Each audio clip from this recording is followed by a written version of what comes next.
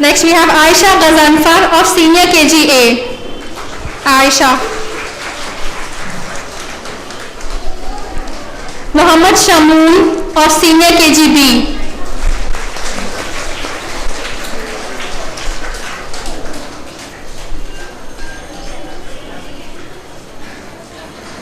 Ahmed Sami of Senior KG C.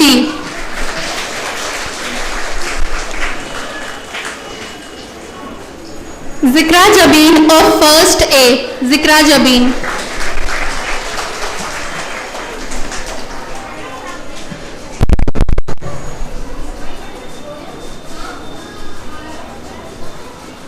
Okay, I think the certificate is missing.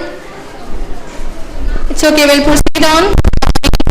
Certificate later, Zikra Jabin. Okay. Muhammad Hanzala Ansari of First B. Muhammad Hanzala Ansari. Okay. Next we have Malak Fatima from First A. Malak Fatima.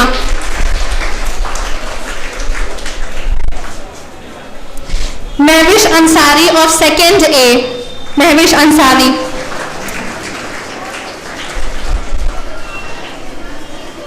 Muhammad Maaz of Second B.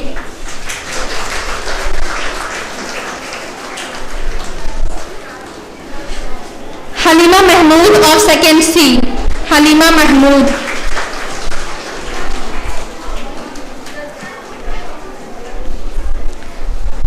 Liba Wahid of Third A.